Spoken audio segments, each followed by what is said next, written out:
Raj, Harshit Rana, this is a comeback of the highest order, क्योंकि Australian conditions में जब visiting team होती है और वो एक सबकॉन्टिनेंटल टीम होती है और वो 150 के ऊपर आउट हो जाए, सो ये चीज कहना कि अगर ऑस्ट्रेलिया ने 50 ओवर के अंदर किसी भी विजिटिंग टीम को 150 पे आउट कर दिए, तो ऑस्ट्रेलिया फिर जब आएगा तो वो तगड़ी बैटिंग करेगा। लेकिन यहां तो भाई साहब Jasprit Bumrah, the one of the best bowler of this generation, और इसी सीरीज के अंदर ही बेस्ट का मुकाबला है, या तो पैट कमिंस है या तो जसप्रीत बुमराह है। और जसप्रीत बुमराह ने अपनी टीम को 150 के हट जाने से इतना जबरदस्त कमबैक करा दिया है कि 67 फॉर 7, मतलब ऐसा लगना शुरू हो चुका है कि ऑस्ट्रेलिया 100 रन भी बना पाएगा, कि ऑस्ट्रेलिया इंडिया के 150 के करीब भी जा पाएगा। मतलब 150 में अगर आप ऋषभ पंत और एनकेआर जो उन्होंने फाइट बैक दिखाई, मतलब उस फाइट बैक को अगर आप पीछे पलट के अब देखें तो इतनी वैल्यूएबल लगना शुरू हो चुकी है। हालांकि केएल राहुल का आज का जो पहला सेशन था उसमें सबसे बड़ी बहस दो ही थी, या तो विराट कोहली के रन्स नहीं आए, या तो केएल राहुल का जो आउट हुआ वो आउट कंट्रोवर्शियल और वो आउट नहीं होना चाहिए था। इस सारी बहस के ऊपर ही सारा फोकस था। फिर अगली सेशन के अंदर ऋषभ पंत और एनकेआर ने रेजिस्टेंस दिखाई, लेकिन इवेंचुअली वो रेजिस्टेंस 150 को टोटल को देख के ऐसा लग रही थी कि ये 150 रन काफी नहीं है, ये 150 रन कुछ नहीं कर पाएंगे और ऑस्ट्रेलिया आएगा और वो बड़े तगड़े तरीके से यहाँ आगाज करेगा। लेकिन जिस तरीके से पहली विकेट जब डेब्यूटन मैक्सवेनी की निकाली जसप्रीत बुमराह ने, जिसपे एम्पायर बहुत कॉन्फिडेंट थे कि आउट नहीं है, और डीआरएस के ऊपर गए, उसके बाद एक करके दूसरा करके ख्वाजा का विकेट लेके पहली बॉल का डक स्टीव स्मिथ, उसके बाद ऑलमोस्ट लबुशेन का विकेट भी ले गए थे अगर विराट कोहली वो कैच को ड्रॉप ना करते। लेकिन लबुशेन ने कोई इतना डैमेज नहीं प्रोवाइड किया, मतलब इनफैक्ट वो ड्रॉप कैच तो मददगार साबित हो गया, क्योंकि लबुशेन एक एंड पे बैठ के ऐसी डेड बैट के साथ बैटिंग कर रहा था कि उसने पूरा नेगेटिविटी, नेगेटिव मोमेंटम ऑस्ट्रेलिया के अंदर इग्नाइट कर दिया था। क्योंकि एक एंड से अगर एक बल्लेबाज 52 बॉलें खेल के यानी 52 बॉलें खेल के सिर्फ 2 रन बनाए और वो शुरू की ही 3-4 बॉलों के अंदर वो सरवाइव कर जाए और अगली आने वाली 46 48 और डिलीवरीज वो सिंगल डबल ना कर पाए, स्ट्राइक रेट को ना मूव कर पाए, एक एंड को बिल्कुल ब्लॉक कर दे, तो नेगेटिविटी दूसरे एंड के ऊपर भी ट्रिकल डाउन इफेक्ट होती है। तो यानी if you look back at things तो चीजें बहुत बेहतर लगना शुरू हो गई हैं। मतलब इनफैक्ट वो विराट कोहली का जो ड्रॉप कैच है वो it can be consider as a blessing in disguise. पहला विकेट गिरता है 14 पे, दूसरा तीसरा 19 पे, चौथा 31 पे, पांचवा 38 पे, छठा 47 पे और सातवां 59 पे और 67 जिसपे एक ही रिकग्नाइज बल्लेबाज एलेक्स कैरी।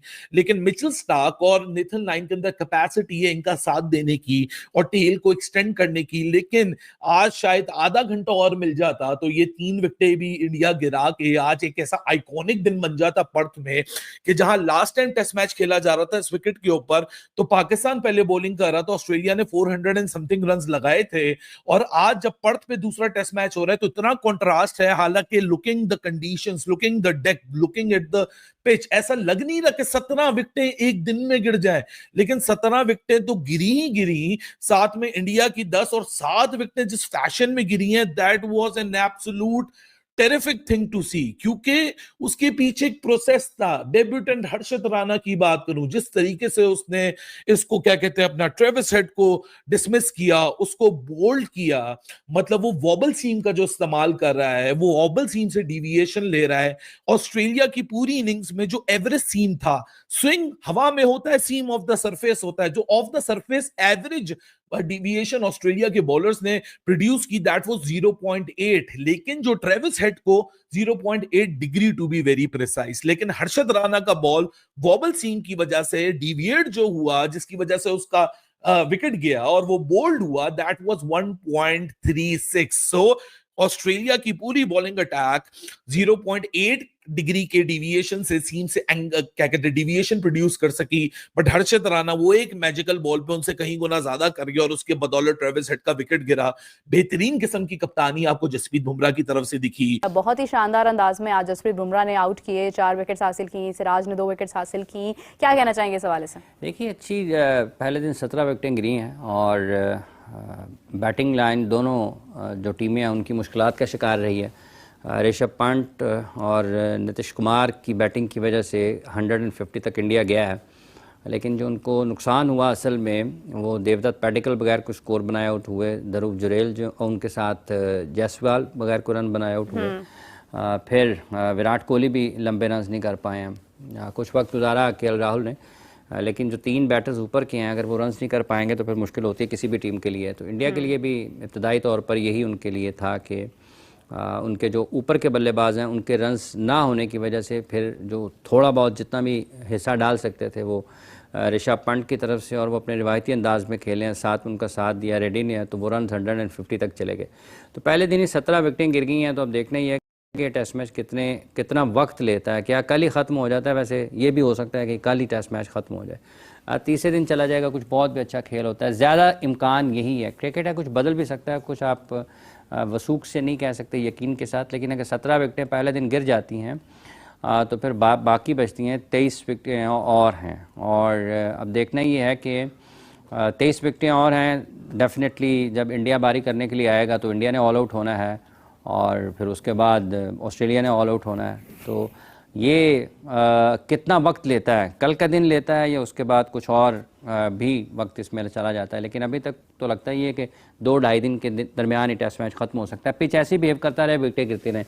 और क्रेडिट है दोनों तरफ के फास्ट बॉलर्स के, उन्होंने विकेटें ली हैं अपनी अपनी टीमों के लिए। थोड़े रन्स हुए पैट कमिंस को, बट जैश हैजलवुड और मिच स्टार्क ने विकेटें ली। पैट कमिंस को भी विकेटें लिए, लेकिन उनको रन्स थोड़े ज़्यादा हुए, 4 से ज़्यादा का उनका इकॉनमी था। दूसरी तरफ चूँकि जसप्रीत बुमराह कप्तानी कर रहे हैं, रोहित शर्मा नहीं है, और अमूमी तौर पर आपको जो शायकीन हैं उनको यही सुनने को मिलता है कि कप्तान ने लीड से फ्रंट से लीड किया अपनी टीम को। बैटिंग के शोबे में ज़्यादातर ये चीज़ें सुनने को, ऐसे अल्फाज सुनने को मिलते हैं, लेकिन यहाँ पर उन्होंने अपनी टीम को बॉलिंग के शोबे में फ्रंट से लीड किया और अपनी टीम को उस जगह पर लेकर आए हैं कि जसप्रीत बुमराह एंड सिराज वापस लेके आए इंडिया को मैच में। अब कितने रन्स ऐड करती है ऑस्ट्रेलिया और कितने रन्स तक रोकती है उनको, कितनी लीड लेती है या नहीं लेती है, कोई पार्टनरशिप लग जाती है या नहीं लग जाती है, कल जब खेल शुरू होगा तो देखा जाएगा। लेकिन इब्तदाई तौर पर इंडिया मैच में वापस ज़रूर आया है 150 पर आउट होने के बावजूद। बिल्कुल सही बात है हाफिज साहब, आपने पर्थ के अलावा अगर कोई और पिच होती ना तो मैं ये समझता कि शायद यार बड़ा जबरदस्त फैसला किया। उसके बाद ना रोहित शर्मा खेला, ना शुभमन गिल खेला। रोहित शर्मा तो नेक्स्ट टेस्ट मैच में खेलेंगे, शुभमन गिल नहीं खेले, जिनकी बहुत जबरदस्त परफॉर्मेंसेज हैं, उनको ड्रॉप कर दिया गया। और उसके बाद सरफराज की मैं बात करता हूं, जब अभी न्यूजीलैंड के अगेंस्ट जब वो खेल रहा था अपने होम कंडीशंस में, तो आपको याद होगा मैंने उसी वक्त बोला था, मैंने बोला ये जिस तरीके से आके बैटिंग कर रहा है, फौरन से आके जिस तरह शॉटें मार रहा है और आउट हो रहा है, मैंने उसी वक्त कह दिया था कि ये इंटरनेशनल क्रिकेट में सरवाइव नहीं कर सकता, क्योंकि वो बहुत खुली डुल्ली क्रिकेट खेल रहा है। सरफराज ये समझ रहा है कि इंटरनेशनल क्रिकेट भी एक डोमेस्टिक क्रिकेट के अंदर की तरह है कि बस आऊंगा ठा ठा ठा ठा मारूंगा। वो ये नहीं समझ रहा कि शायद डोमेस्टिक क्रिकेट में के हिसाब से तुम बहुत अच्छे प्लेयर हो, टैलेंटेड प्लेयर हो, वो आपके गुड एरियाज में ज्यादा बॉलिंग कर रहे हैं जिसकी वजह से आप बहुत मार रहे हैं। लेकिन इंटरनेशनल क्रिकेट में ऐसा नहीं है। उसके बाद आपके ऊपर अपने स्टार जो आपका होता है उसका प्रेशर भी बहुत ज्यादा होता है। जब आप एक दो दफा आउट होते हैं ना इस तरह, तो फिर आपके ऊपर प्रेशर बहुत ज्यादा आता है। तो हो सकता है इस वजह से भी उसको ड्रॉप किया हो। उसके बाद आप ये देखें कि राहुल की भी फॉर्म इतनी अच्छी नहीं है। आखिरी 8-10 इनिंग के अंदर आई थिंक 150 किए होंगे। विराट कोहली का भी यही हाल है। तो अगर मैं बैटिंग लाइनअप देखूं इंडिया की, जिसकी वजह से बुमराह ने सोचा कि टॉस जीत के पहले बैटिंग करेंगे, उस हिसाब से तो बैटिंग बिल्कुल फॉर्म नहीं है। ऋषभ पंत ने 37 किए, नीतीश रेड्डी जिसका आई थिंक अगर मैं गलत नहीं हूं डेब्यू था उनका, उन्होंने 41 रन की इनिंग खेली। इन दोनों के अगर रन देखे तो आई थिंक 78 रन किए, और दोनों के इसका नीतीश का जो है वो कोर्ट बैंड हुआ, अपील हुई, रिव्यू नहीं लिया गया जो ग्लव्स पे लगा था। इसका पंट का भी कैच छोड़ा गया जो पैट कमिंस ने छोड़ा। इस पिच को देखते हुए मैं तो बड़ा हैरान हुआ कि क्या फैसला हुआ, लेकिन ये नजर आया इस पिच के ऊपर कि भाई इस पिच पे खेलना तो बहुत मुश्किल काम है। 150 रन पे जब टीम आउट हुई तो मुझे कहीं ये लगा कि यार ऑस्ट्रेलिया की टीम भी प्रॉब्लम ना हो जाए उनको, क्योंकि खेलना तो बहुत मुश्किल हो रहा था। 150 में से 67 रन जो है वो पैट कमिंस ने दिए, और ये 67 रन ऐसे हैं जैसे पैट कमिंस ने 100 रन दे दिए, क्योंकि जाहिर सी बात है वो अपनी कंडीशंस में खेल रहे हैं। उनकी पूरी कोशिश थी कि वो ये तो इसी तरह करते हैं ना, ऊपर से भी आउट करते हैं, फिर नीचे टेल अंडर आता है, उनको बाउंसर्स आगे खिलाना, ड्राइव खिलाने की कोशिश कि जल्दी से जल्दी जो है वो आउट हो जाए। लेकिन वो जो नीतीश ने जो रन्स किए या स्पिनर्स के ऊपर स्पेशली उन्होंने चार्ज करना शुरू किया, फिर पैट कमिंस पे भी रन्स बनाए, तो ये जो 78 रन ये दोनों कर गए, ये बड़े क्रूशल इन्होंने जो है वो रन्स किए। अब जो हाल है इसका ऑस्ट्रेलिया की टीम का, वो बहुत बुरा हाल है।